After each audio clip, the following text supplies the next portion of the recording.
week or last month, we were going to live stream, and I couldn't get my computer to access the internet. Which means don't walk down the center aisle. That'd be a good thing. I'm sure that, well, this is our trial. We were going to try it last time, and it didn't work.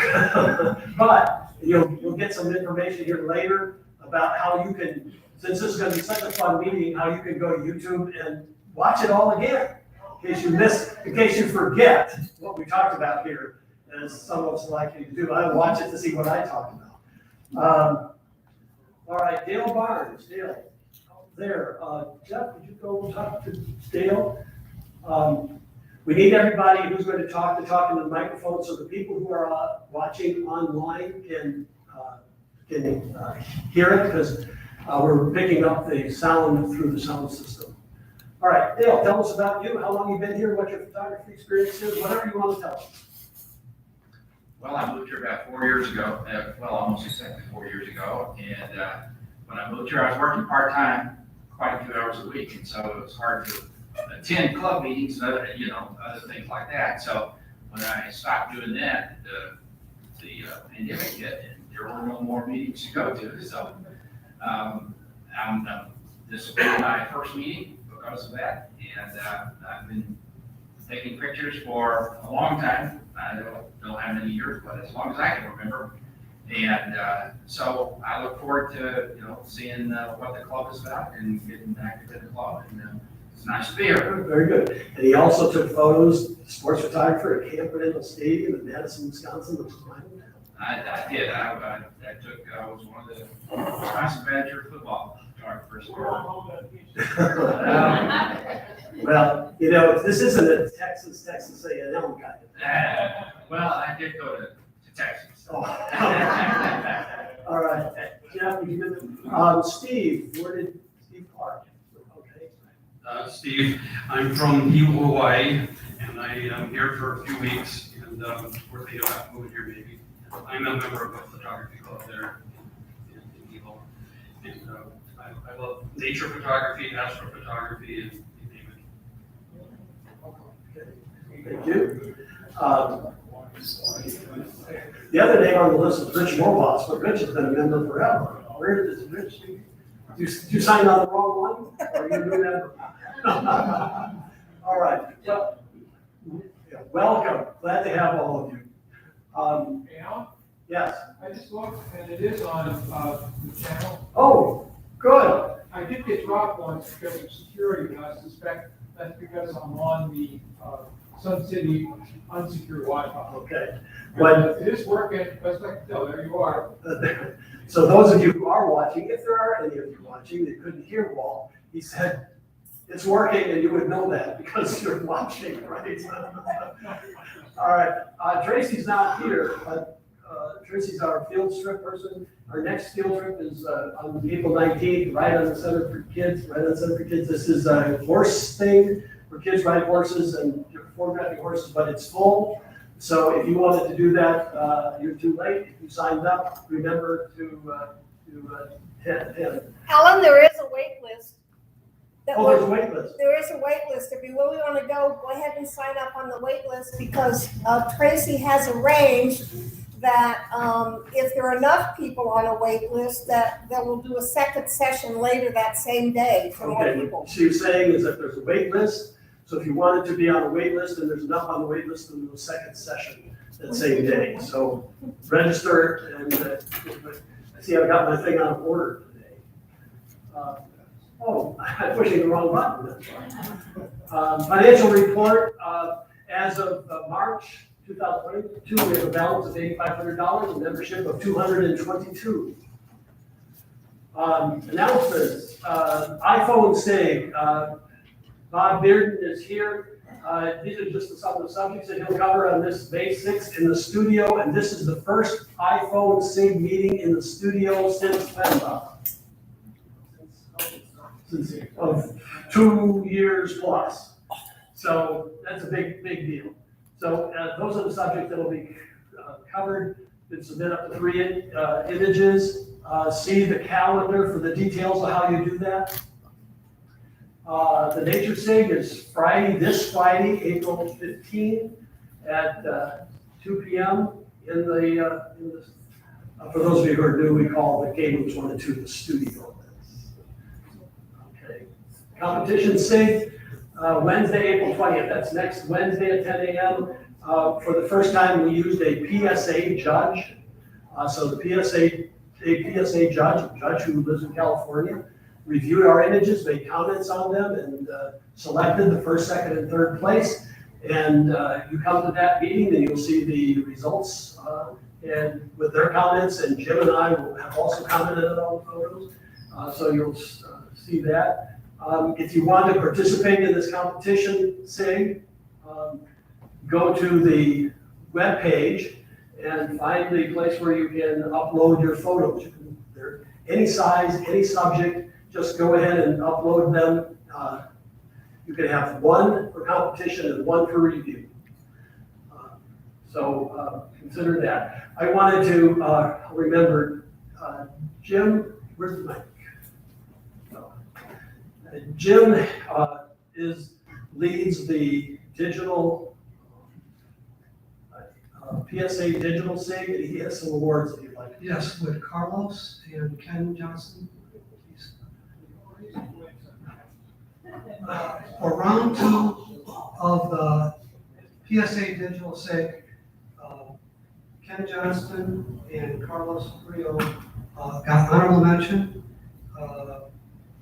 for that round. Carlos's image was called Three Crosses. Congratulations.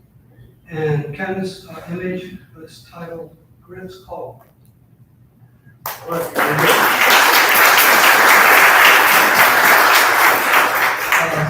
Images for round 3 have been submitted, and they're due by Friday, but I've uploaded those, so it'll be another month and a half before I get any results back from round 3. And at the next meeting, I will give you the results of that round. Thank you. Very good.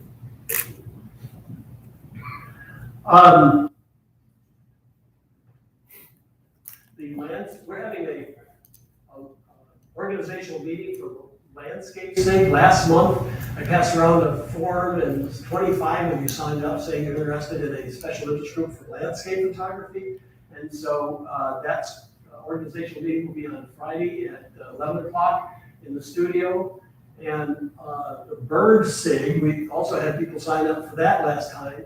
And there was like 15, 16 said they're interested, and there will be an organizational meeting on Monday, April 18th? Yes, I'm sorry. Yes, at 1 p.m. in the studio, and Randy Freeman will be leading the organizational meeting. That doesn't mean he or Rita, who will be leading the landscape one, are going to lead that group. They're just leading the organizational meeting. So if you want to participate in that, consider how you might help, which really comes down to monthly opening, collecting images and showing them on the screen on the club's new computer. And Rita, you had something else that you wanted to talk about, right? Yeah. So for the landscape SIG, there's several of you in here that are really good. There's several of you in here that are really, really good at landscape. You have a lot of experience. Please think about coming Friday and sharing that with us, your interest. And then others, if you want to get better at your landscape. Summer's coming up, lots of people are traveling. So if you're interested in improving that, what we hope to do is talk about what topics are needed, maybe some educational aspects to landscape photography in particular. So I encourage everyone to come that's interested at all for this initial meeting. And the other thing I wanted to talk about is that I'm leading up the Arts and Crafts Fair in November. So while that seems a long ways off, there's a lot of organization that has to be done beforehand. And what we're really needing at this point is to be able to get some volunteers to help the photographers that are going to show at the Arts and Crafts Fair. So the SIG leaders should be receiving from me within the next month or so information about if your SIG, is asking if your SIG is interested in participating. So we're only doing this through the SIGs. So I'll be contacting the SIG leaders. I'll be asking you if you and your members would like to participate in the Arts and Crafts Fair in November. So the idea is that you would go to your members and ask them via email or your next meeting and see if they have interest in selling their artwork. And then the other part is that we're gonna be able to offer, I guess we're gonna have credit card sales through the CA system. So there needs to be some training on that. So if anyone is particularly interested and good at retail, and you know how that might work with a Square and an iPad, then that person needs to be trained, let's say in November. So I'm looking for people that know they're gonna be in town, November 5th and 6th. Now, let me see, November 5th is a Saturday, November 6th is a Sunday, and runs for those 2 days. And so if anyone wants to volunteer tonight, see me after the meeting. Thank you. So this is an opportunity for our members to sell their photos. We provide you with that venue, and we do take a little off the top, so you don't get everything that you sell. Okay. From the club board, the board has decided it would like to expand its membership from 5 to 7 members, and for a lot of good reasons. And so I'd like for you to be thinking about whether you might want to serve on the board, and we'd like to invite you to attend our next board meeting, which is on May 16th in game rooms 1 and 2. We used to, until this last meeting, we met in the conference room of the activity center. Now we've got the big game rooms, so we can host as many of you as would like to come and see what goes on in the board meetings. I think you might find it informational and maybe even a little entertaining. What time? 10 o'clock, 10 a.m. Jim's got, The video is reversed. yes, it is. Oh, That's right. you can't read anything.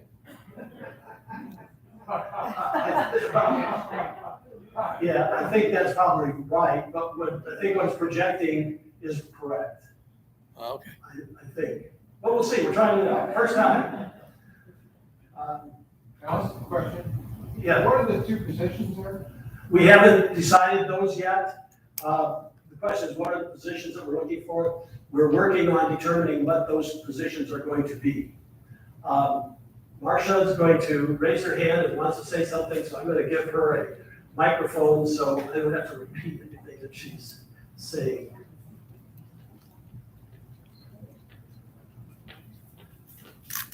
At the last board meeting, I think we discussed the idea of expanding the board probably to 7, but it could be more than that. And what of course has to happen, those of you who've been members for a long time, is that ultimately it's going to take a bylaws change. So we're not just arbitrarily going out and inviting so-and-so to become a new board member today or next month.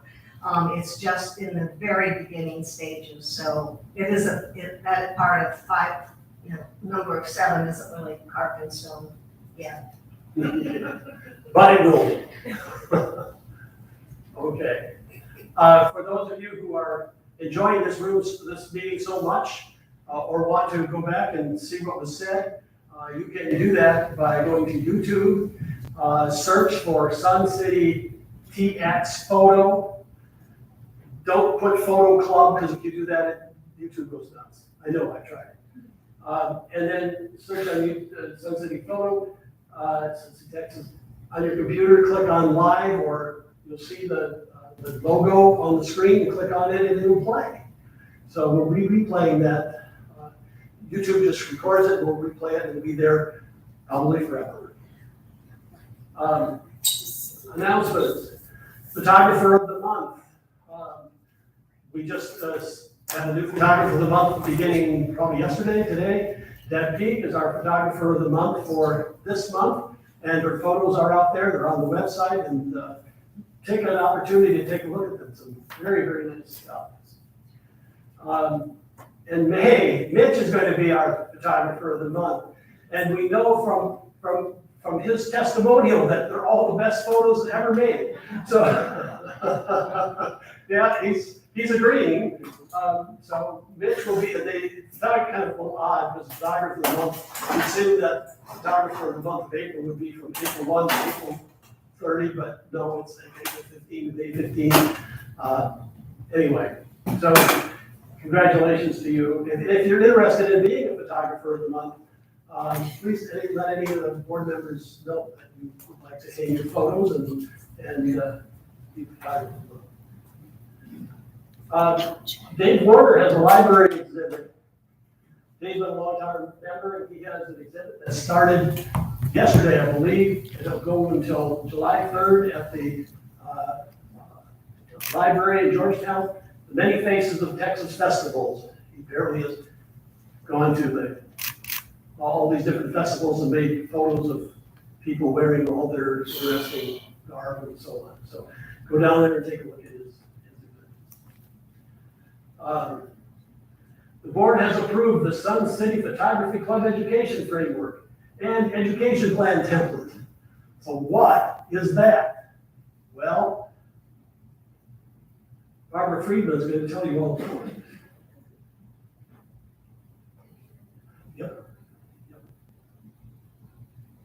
Testing. All right. Okay, so, so Ellen mentioned last month that we were going to be putting together an education framework for the club. This is a framework, it is not a plan, and so the planning actually is born of the framework, and so I'm just going to walk through a little bit about what the framework is all about and then show a sample plan. So we put together a committee to advise on this framework and for the plan. Includes Jeff Goldberg, who's sitting right up here, who's the current Director of Education and Programs, Marcia Larrabee, who's Vice President of Administration, and Tracy Smith, who is the field trip person who's not here today, and then me. So in the framework, we've identified two types of courses. The first type is what we are calling the advancement series, and these are core foundational courses, things that every photographer should know. There are things like composition and how to use various aspects of your camera for exposure, such as aperture and shutter speed and all that type of thing, and also lighting and printing. Now, lighting doesn't always mean studio lights or speed lights or anything like that. It's lighting in general, and it would be an overview of the different types of lighting. And printing is printing.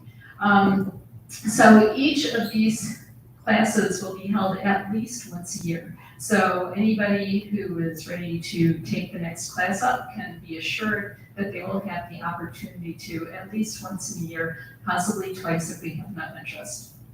We separated these classes out from what we're calling either workshops or workshops with practice opportunities. So the workshops with practice opportunities are your kind of average workshop, above average workshop, of course. And then an opportunity to go out in the field either immediately after the workshop or at a future date. So for example, our presenter today is going to be giving not a workshop, but a presentation at today's general meeting. But then we had the opportunity for people to go downtown Georgetown afterwards and try to put it into practice. And so that's the type of thing that we're talking about.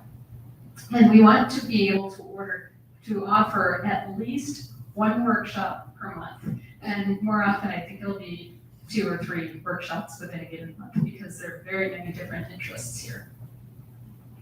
We also have addressed workshop quality.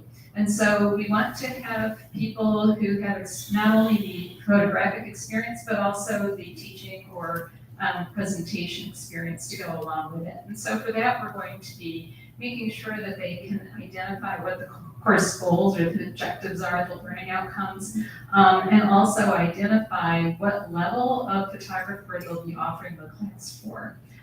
We're also going to be asking them to tell us about their experience in teaching or in presenting, so that we can be sure that when they present, that people will be able to work with them and understand what they're teaching.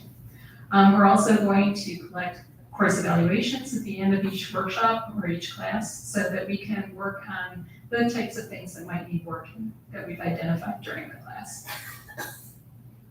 And then finally, the framework addresses the coordination with other club activities. So things like today's general meeting or the workshops, the field trip, for example. If we had an appropriate workshop to go with the visit next week to the horse ranch, then it would be a great opportunity to put both those things together in the same month.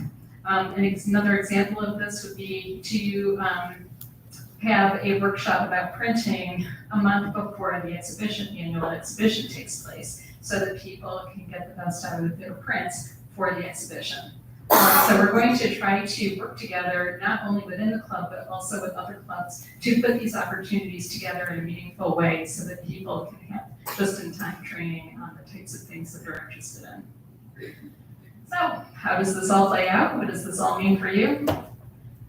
We have what we're calling an education plan that will be semi-annual. Every 6 months, we're going to have one from January to June, and then one from July to December, that talks about what's going to be going on in each of those months. So it would identify the general meeting presentation, any workshops that take place, either the ones with or without the practice opportunities. And we're going to make those available to the club ahead of time, as soon as the plan is ready, so that you can, set your calendars and know what's coming up when.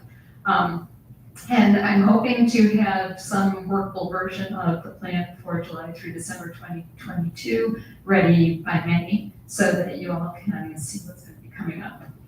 And so here's an example. I know it's a little bit hard to read, but essentially, I've got July and August on here. I didn't want to go any farther because it's just repetitive.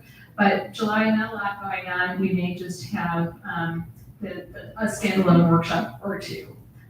Probably not a lot of field trips during July because it's a little warm. Same thing with August. We don't know what we might be able to put together for a field trip, but you never know, maybe an astrophotography field trip, that type of thing. But we would want to put it together with some sort of teaching, either on site or workshop ahead of time, for people to be able to learn what they need to know. So that's it. That's the framework and the plan. Any questions? None? Very impressive. Thank you. Thank you very much.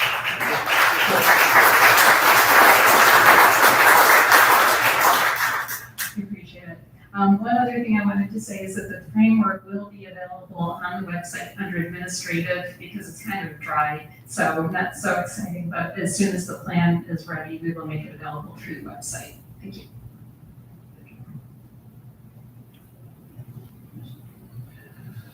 Okay, other announcements. Composition workshop, Marty Sheldon is going to be doing that on May 9th. And Jeff, did you want to say anything about it? No.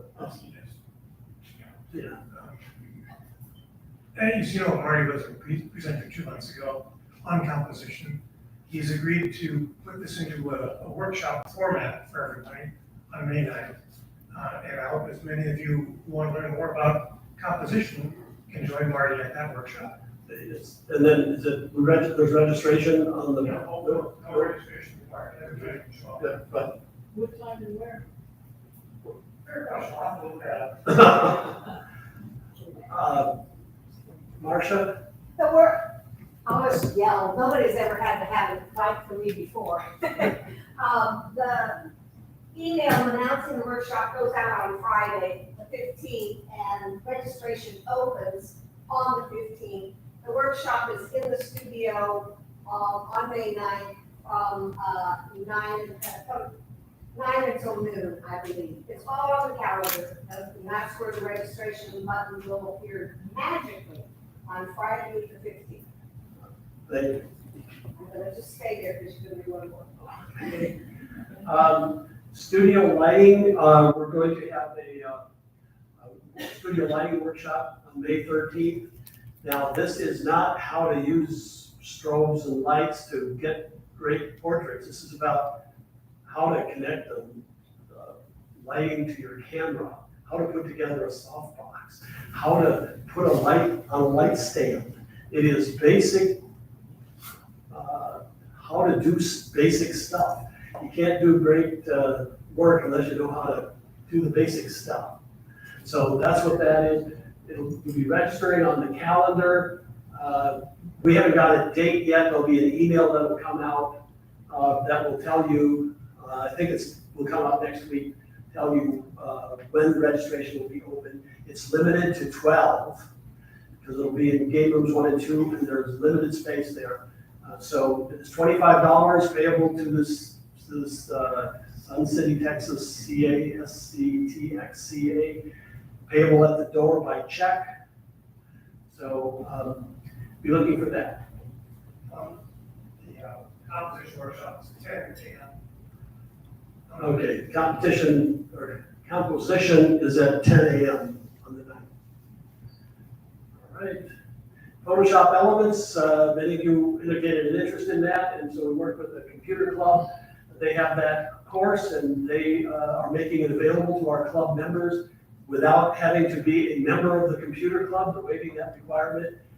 It is May 9th, 11th, and 13th at 1 p.m., 2 hours each to learn Photoshop Elements.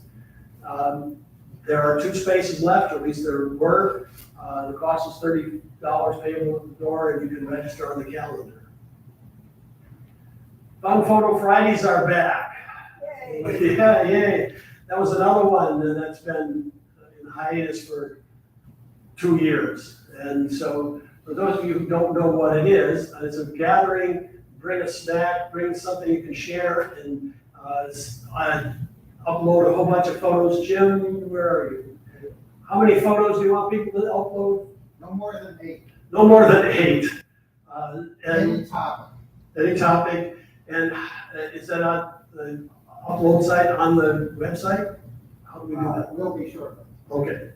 So you'll be able to do that. Come in and enjoy a little socialization like we did for the few minutes before the beginning of this meeting. It's always a fun event.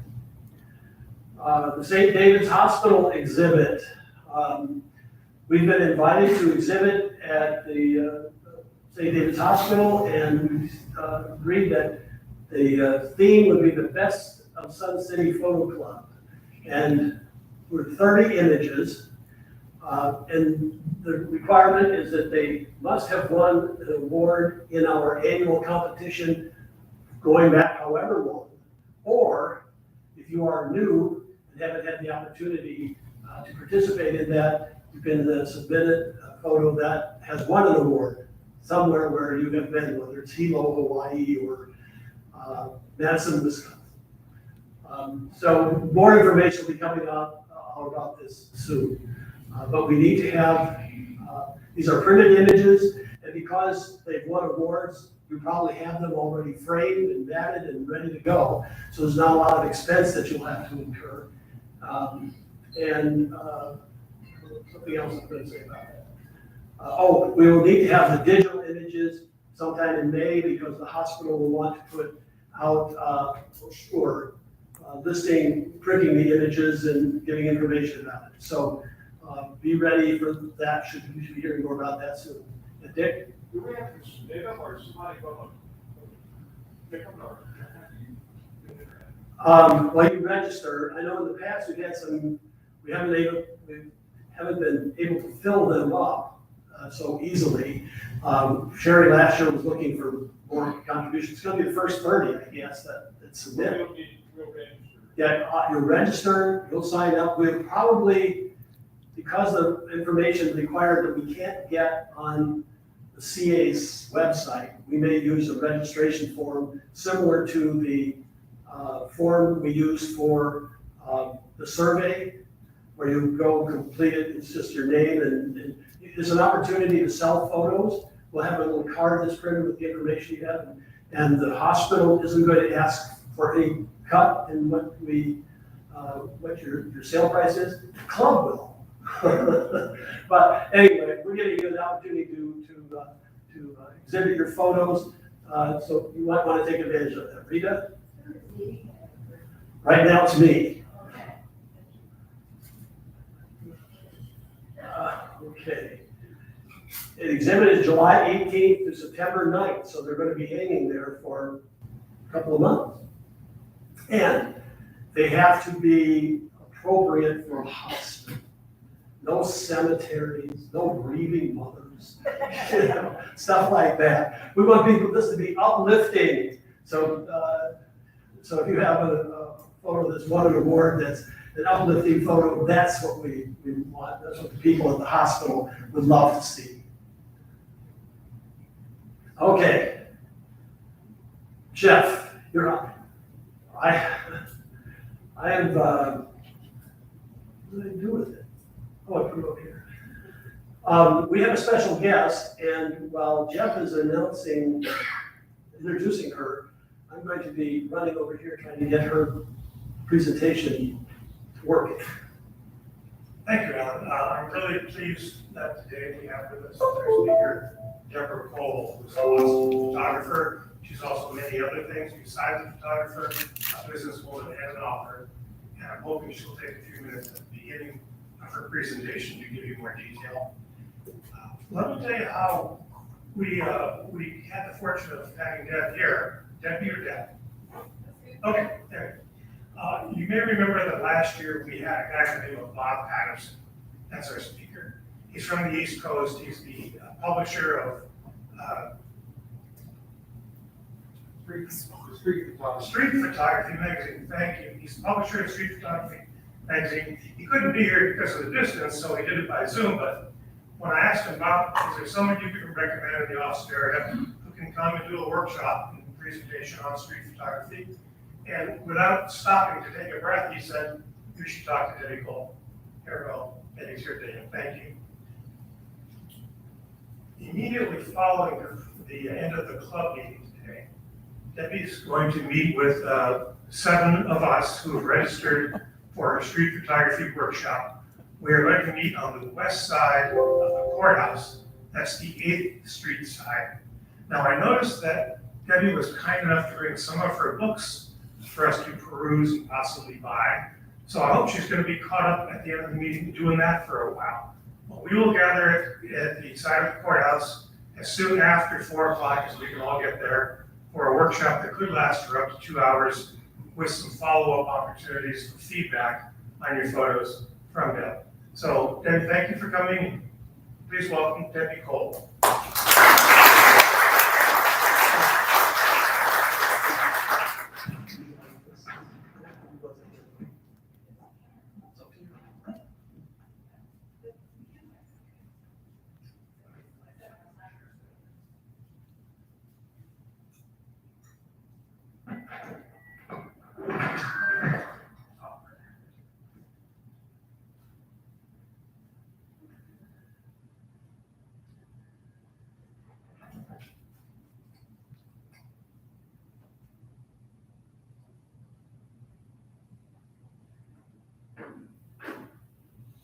Test. Okay.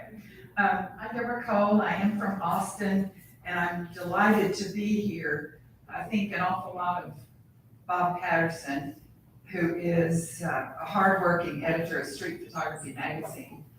Last year, he, on his own and prompted by me, highlighted women photographers for the whole year. And so he selected 12 internationally women photographers to have on his podcast, to feature in the magazine, to have their cover. And so it was just, I was fortunate enough to be one of those, and I value my relationship with him an awful lot. He's just a fine guy. First of all, how many of you have heard of street photography? Good. Oh, good. You've heard of it. How many of you know what it is? Well, you know, I think even street photographers aren't quite sure what it is. I go to a lot of workshops led by either Magnum photographers or pro photographers, specifically in the street photography genre, because I want to learn from them. And I will tell you that each one is different Each one, I'm not sure you can quite define what they do. And I'll show you some examples of their work too.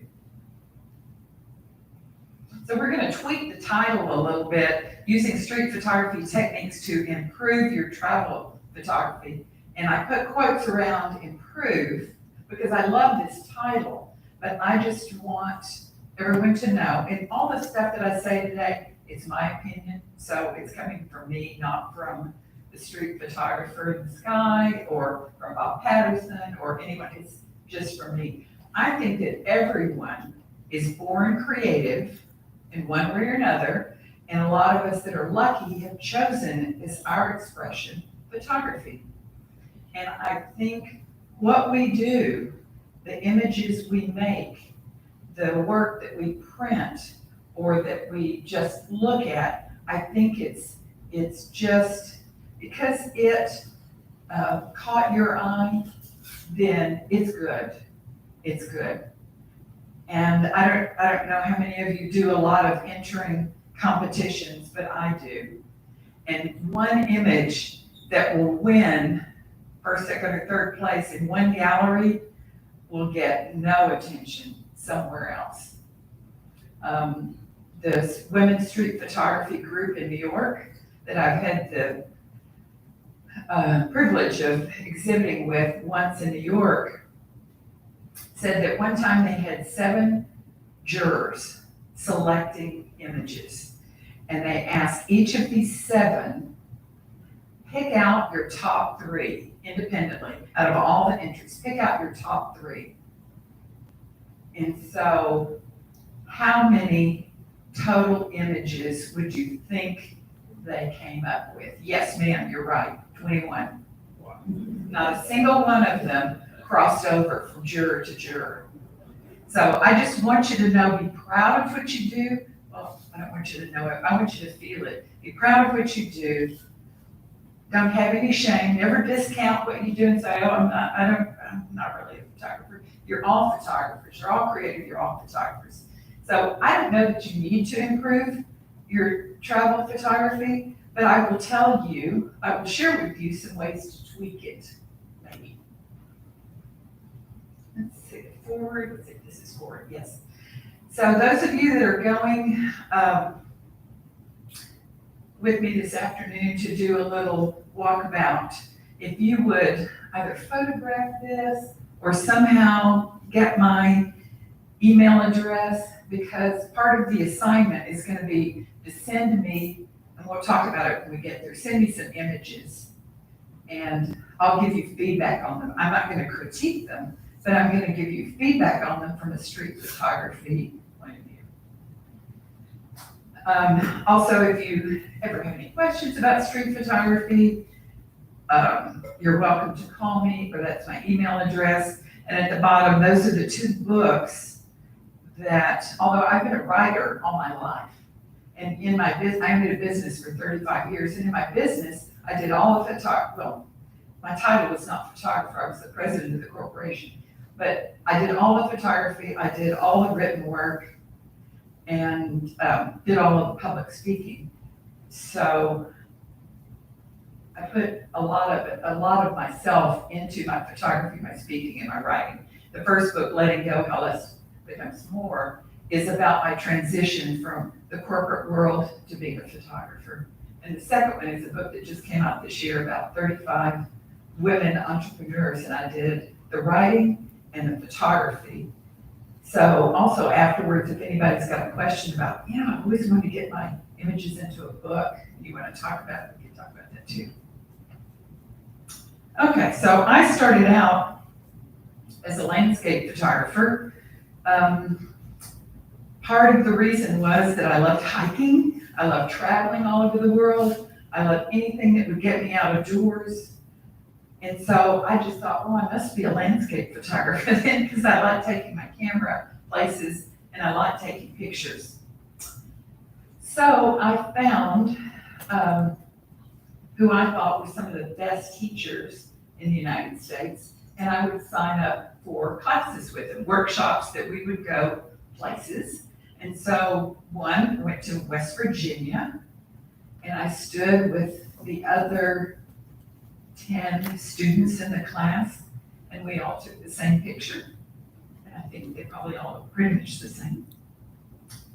And with the same photographer, we would go to national parks, we went to Zion, and again, not the same people, but I would stand in line with 10 other photographers taking the same picture.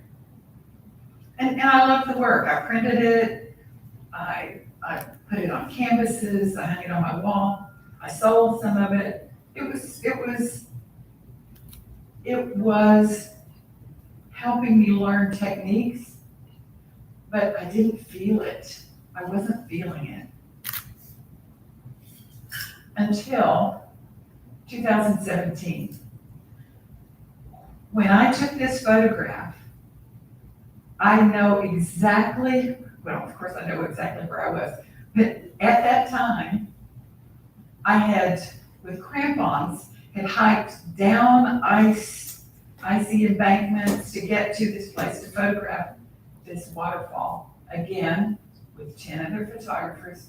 And as I stood there, I had an epiphany.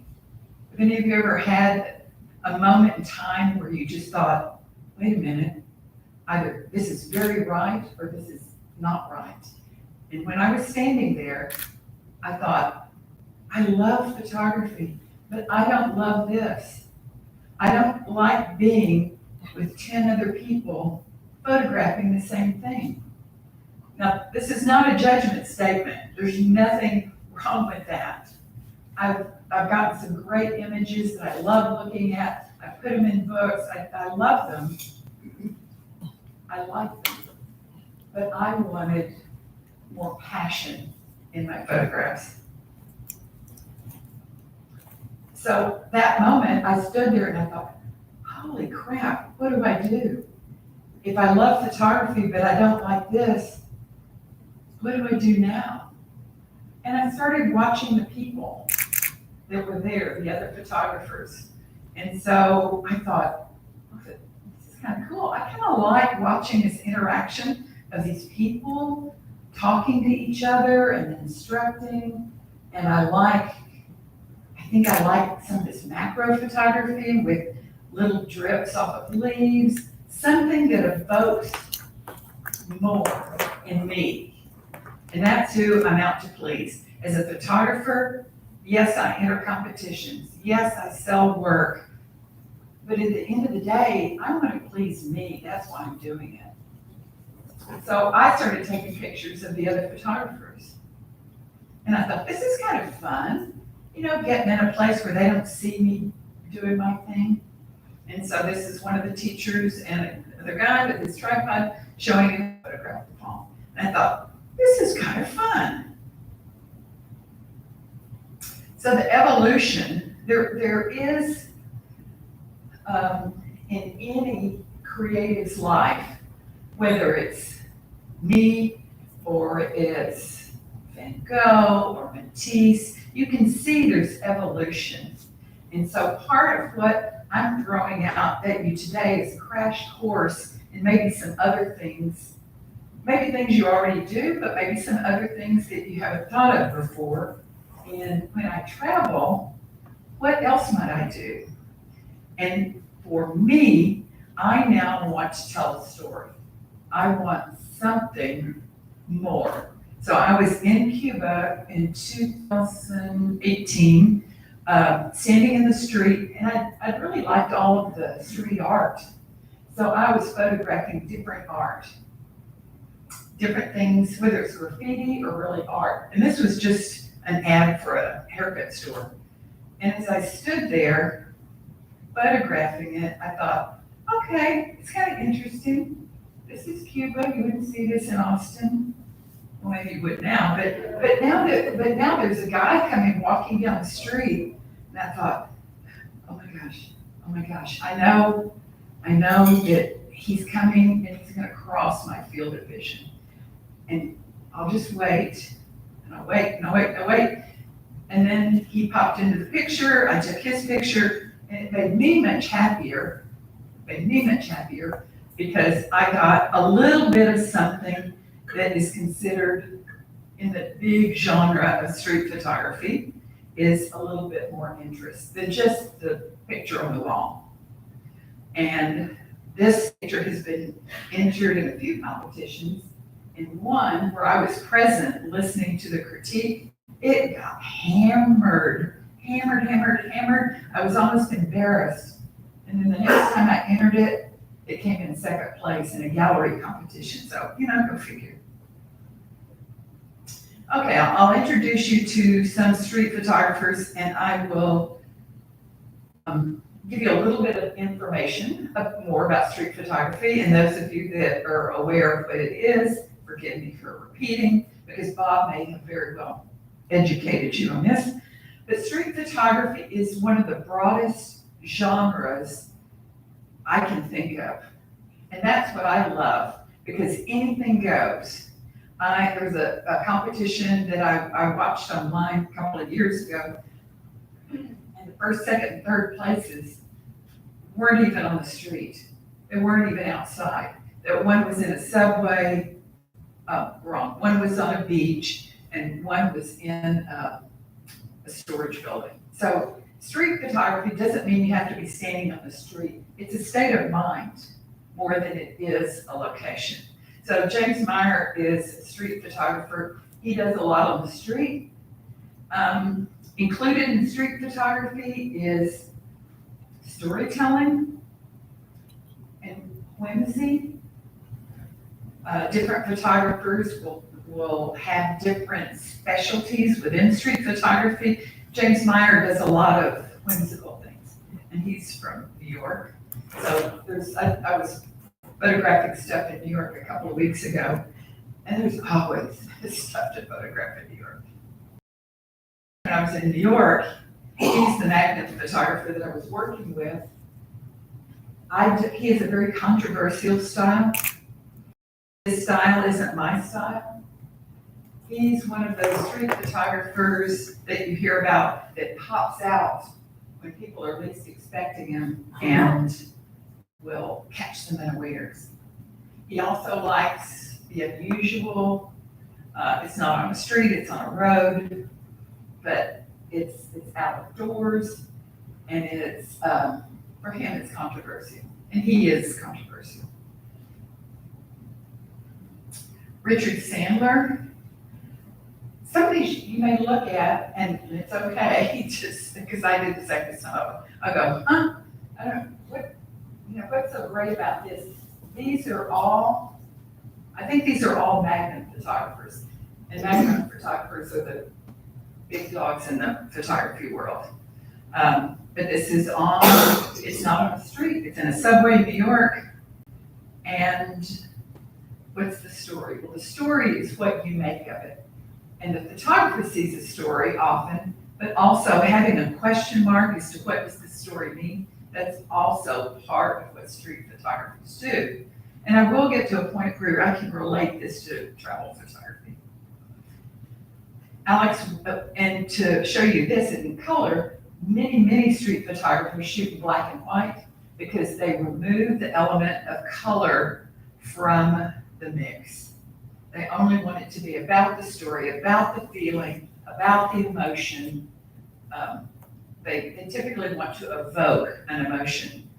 Alex Webb is whimsical, shoots everything in color. Robert Frank,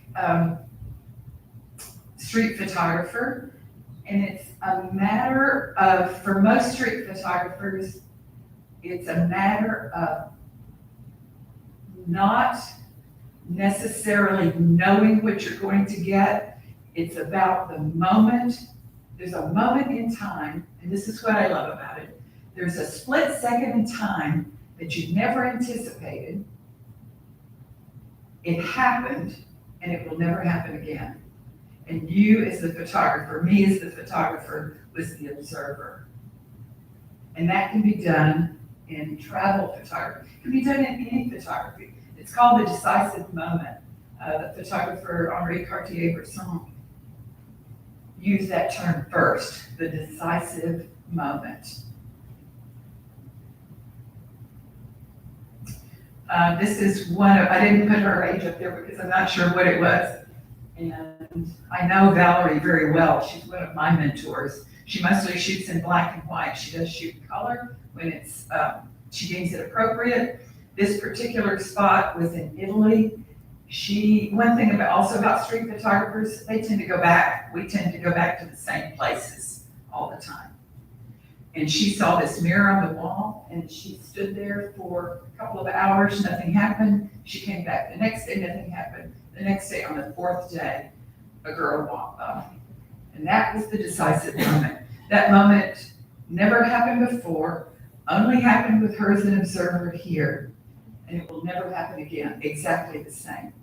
And so being that photographer in travel photography, there's so much that goes on.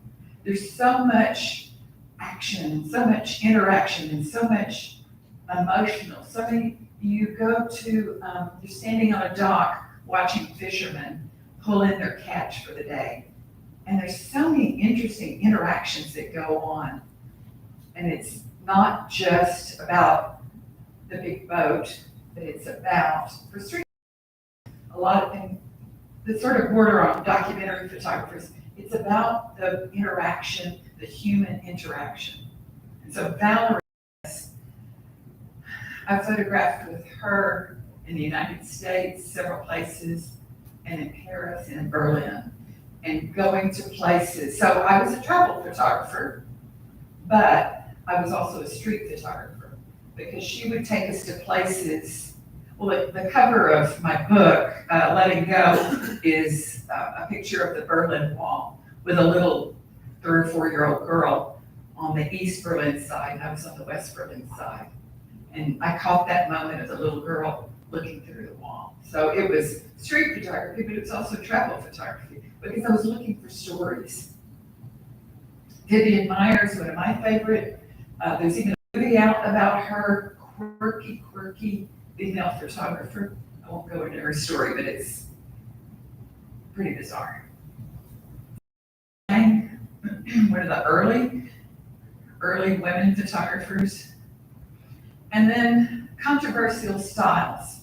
There's a controversial street photographer, Tetsuo Suzuki, still living, he's a young man. He's in people's faces. Street photography sometimes gets a bad rap because people think of it as, oh, it's that weird photographer that's hiding behind a post and jumps out at people. Well, most people don't do that. This guy does, Tetsuo Suzuki. He never talks to the people. He just jumps out, pisses them off, and then goes on his way. Harvey Stein, who lives in New York and is a street photographer, always talks to the people. He gets their stories. He finds out all about them, and then he'll photograph them as a portrait.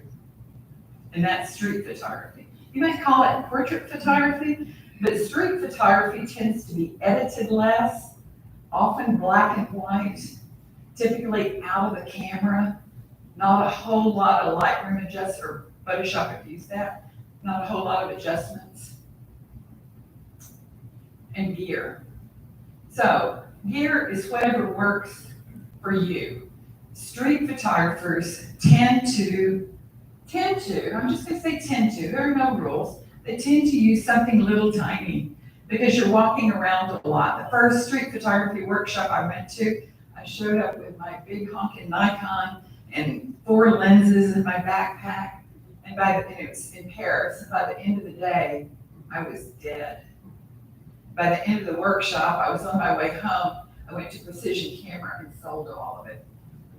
I said, I love street photography, but I'm not gonna backpack all this stuff around. So the gear is whatever you currently use. I photograph with other street photographers that use big lenses. Many street photographers say use a fixed lens, do not zoom. And when people say do not do this or don't do this, in street photography, pretty much you can just ignore them because it's whatever one wants to do. So when I first started learning the style of street photography, I had a zoom lens, and I would stand on one side of the street and photograph people on the other side of the street. I don't do that anymore. My goal is to be within 6 feet of everybody. Small camera typically, iPhones are great. I did a talk in Florida last year that about marketing using photography, and I had taken the same photograph with my iPhone, which, I mean, they're expensive, but you know, my iPhone.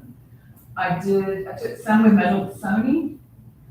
I took some with a Fuji, a little bit more expensive, and then I took some with my high dollar Leica. And I asked everybody in the audience, it's the same image, different. And I asked them, which one is which? They couldn't tell. So whatever camera you're using and it works for you, fine. You don't have to do like I did and sell all of your gear and say, I'm gonna go to a little Fuji, but I was very happy I did because now I don't look a backpack around. The only essentials are a charged battery, an SD card, and everything else you choose. But people often say, well, if I was gonna do street photography, do I need to have a little camera? No. The right settings, find the camera you like and learn it completely. If there's something you want to learn about street photography, tons of stuff on YouTube, tons and tons and tons of stuff. There are tons and tons of critique forums, places photographers you can talk with, and they'll critique your stuff. There's even an app now called PhotoY. It's all one word. You can upload, it's not just street photography, it's any photos. You can upload images and have some world-class people critique your images if you want. So there are all kinds of ways. Workshops, there are many, many, many. I commend you guys on the fantastic educational opportunities you have. And also one-on-one sessions. I've worked with Kevin Gurley, that's gonna be your lighting photographer. I worked with him one-on-one, not for street photography, but he does a lot of portraiture, and I wanted to make better street portraits. So some street photo techniques and tidbits are so now I want to blend together some of travel and documentary style and street style, all kind of works together. A lot of street photography is very close. It is 6 feet or less, 6 feet or more. If you have a zoom lens, you can get even further back, but a lot of street photographers, 6 feet is the sweet spot to whatever it is you're photographing. I never got, when I was in Nepal, I didn't get within 6 feet of Mount Everest, that's for sure. But the children in the village